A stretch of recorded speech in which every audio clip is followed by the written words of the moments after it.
So the simple truth is we're all going to die one day. Good morning and welcome to Coffee and the Word.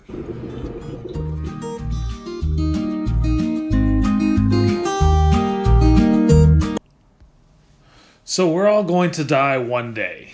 Today we're in Genesis chapter 4 through 7, and if you go and read that text, you'd probably wonder why I picked this text that I want to talk about, because I could talk about Cain and Abel, or I could talk about Noah and the flood, but I actually want to talk to you about the part I didn't think I would want to talk to you about, which is when it gets into some of the genealogy, because we start talking about the lineage of Adam and the lineage of Seth and the lineage of Cain.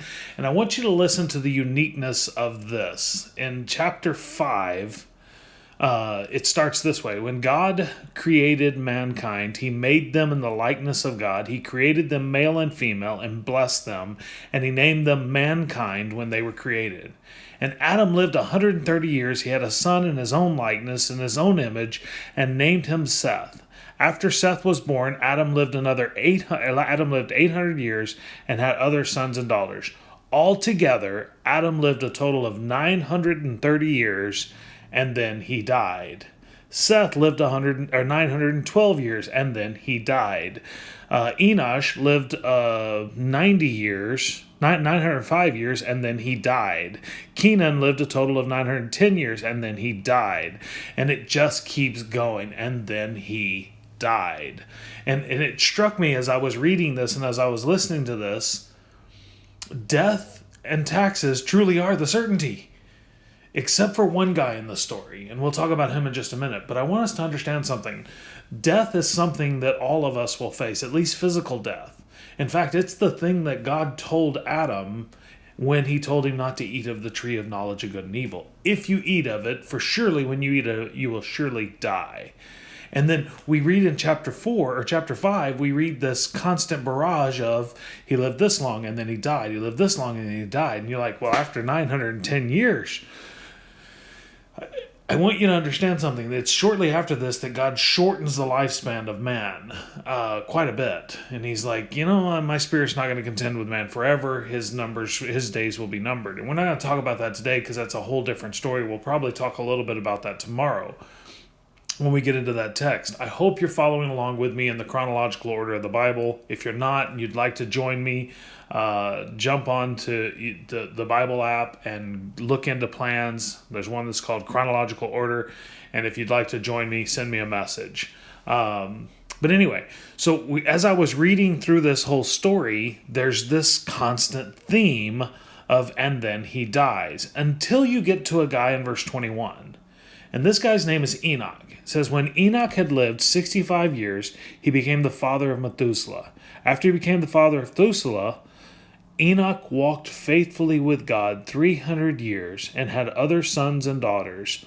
Altogether, Enoch lived a total of 365 years. Enoch walked faithfully with God, then he was no more, because God took him away. Enoch is the only character in which the scripture says, doesn't say, and Enoch died. In fact, it says something very interesting. It says, and God took him. But there's a key phrase in there. Enoch walked faithfully with God. I love that sentence. Enoch walked faithfully with God. And I think that's something that each and every one of us ought to consider to be our primary objective in everyday life, to walk faithfully with God. But here's the really cool thing about this story, or about this concept. I want you to understand something. The truth is, we are all going to die. This life is going to end. In fact, the scripture says in Hebrews 9:27, it is appointed for man to die once, and after this, the judgment. And so I want us to understand that death is certainly something that we're all going to have to endure. But we shouldn't really focus on death as much as we should focus on how we're to live. And I love the passage in Ecclesiastes. There's a passage in Ecclesiastes that reads like this: let us hear the conclusion of the matter. Now, if you know anything about the book of Ecclesiastes, one of my favorite books in the Bible, actually, if you know anything about the book of Ecclesiastes, what the writer is trying to do is he's trying to find the meaning of life. He's trying to find out what's the purpose. Why am I here? What am I supposed to be doing? And here's his conclusion. He says, let's hear the conclusion of the matter. Fear God and keep his commandments, for this is the whole of man. This is the whole duty of man. In other words, this is what you should be all about, is fearing God and keeping his commandments. That's what we're about. That's who we are. That's what we were put on this earth for. In fact, if we go back to the story before the deception, we know that the reason that Eve gave in to the fruit is because she didn't really fear God. She didn't really believe God. She wanted to be God. And she wanted to eat this fruit. I mean, the one fruit that I can't have is the one fruit that I want most desperately. And so I want to give you some good news, though, because a title like this, like We're All Going to Die, is quite the title. But I want to give you a little bit of hope in all of this, because you see, I'm talking about the story, the narrative post-fall. We live post-resurrection. We're on the other side of the cross. We're on the other side of Christ defeating death. And I want you to listen to what he says. He says this. He says, everyone who lives and believes in me will never die. Do you believe this?